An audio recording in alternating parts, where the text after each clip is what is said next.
Greetings, ladies and gentlemen.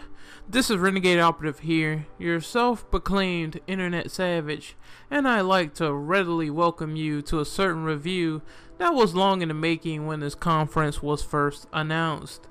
So, if you all weren't aware or informed of what transpired in the gaming community, there was this surprise press conference that was held a few weeks ago called Paris Games Week. Sony was the main attendant as usual, and they did a live stream of this press event as soon as it occurred last month. Immediately getting into the thick of things, I managed to catch this live stream via an archive, and I was dead asleep when it happened, unfortunately when it was going down. But these are my overall thoughts, impressions, and letter grade review of PlayStation Paris Games Week 2015. As a little bit of a disclaimer, I'm covering only the most vital or important aspects of this event, so don't cut off my head like Baraka from Mortal Kombat if I manage to leave a certain game out or two. First off, I want to get into the big games that this event brought to the table, and the first one on my mind was David Cage's Detroit for the PlayStation 4.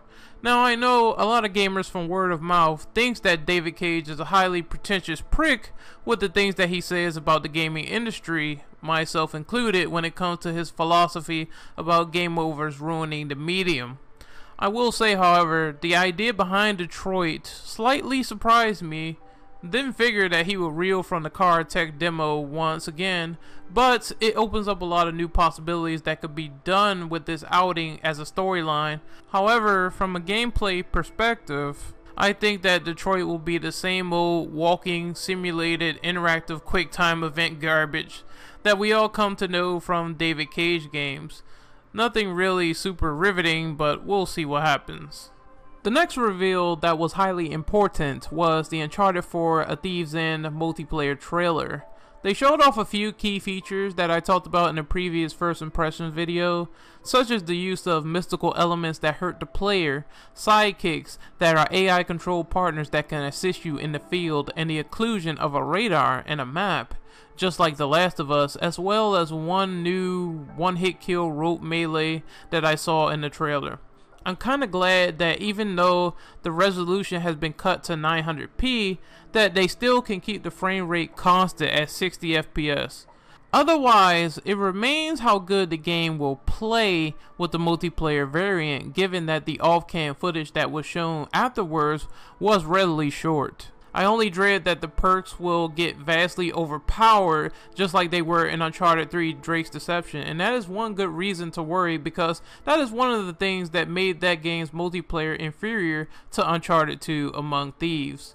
Some of the things implemented in Uncharted 3's multiplayer was heavily assisting a lot of players with low skill as an advantage. I only wish for a balanced experience that could aid any player to turn the tide of victory without being biased to any winning or losing team. Give me that and I'll be set.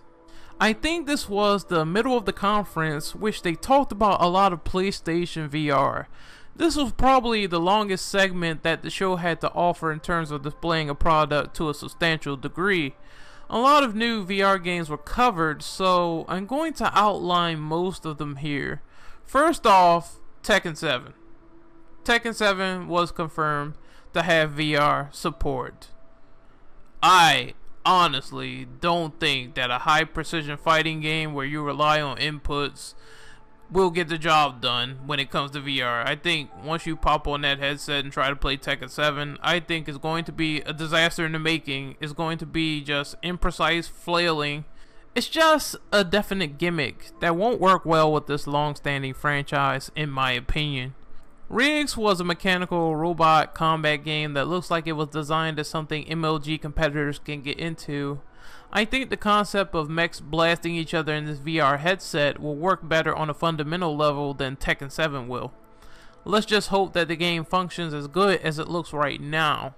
Gran Turismo Sport, while brief, did look amazing on the PlayStation 4 hardware, and is yet another title that appears to be utilizing the power under the hood to the highest level that it could possibly be.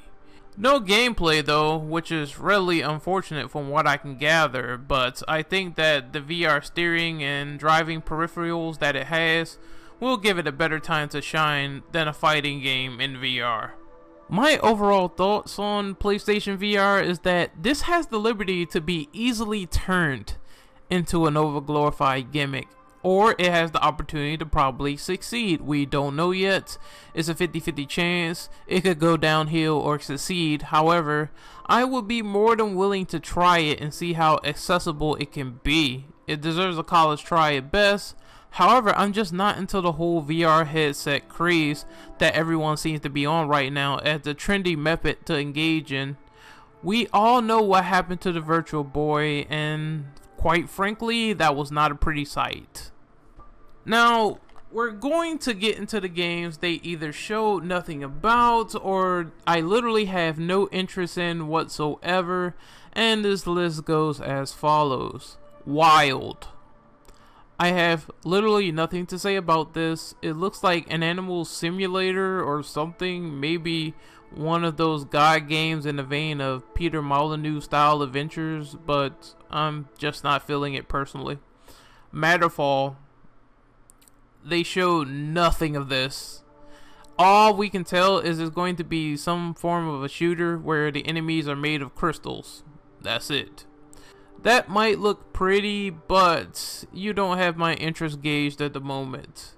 Vector was another musical integrated space game. I don't know much about this. Boundless was this interdimensional game with aliens everywhere, I guess in first person view, and it has the capability to be cool, but based on the trailer that it showed, my interest stopped dead in its tracks because I wasn't quite impressed due to the fact that it was just a trailer. Don't get me wrong, I'm glad to see newer IPs come into the mix, but when there's not enough footage to analyze, it's just hard to really gather more of a solid opinion on what you're analyzing if there's not enough footage to begin with. If there's a lot of meaty gameplay like Sony had with The Last Guardian, then I could see myself talking about Boundless a lot more. Maybe that's just me, but I think I covered the whole shebang enough. If I were to overall give this conference a letter grade, I would stick to my guns with a C-. I think that there was sort of an emphasis on newer ideas and games, however it didn't quite have as many jaw-dropping moments as Sony did at E3 2015 for example. It just seemed that more often than not, there was a lot of filler brought to the table, and they spent way too much time on VR affairs and not actual gameplay for these games they were presenting. If you weren't interested in getting a virtual headset, you probably would have clicked the X to the right of your browser and logged off. But until the next conference, this is Renegade Operative signing off. I hope you guys have enjoyed this long project, and I hope that I can bring more of these reviews to you in the future. Have a good one.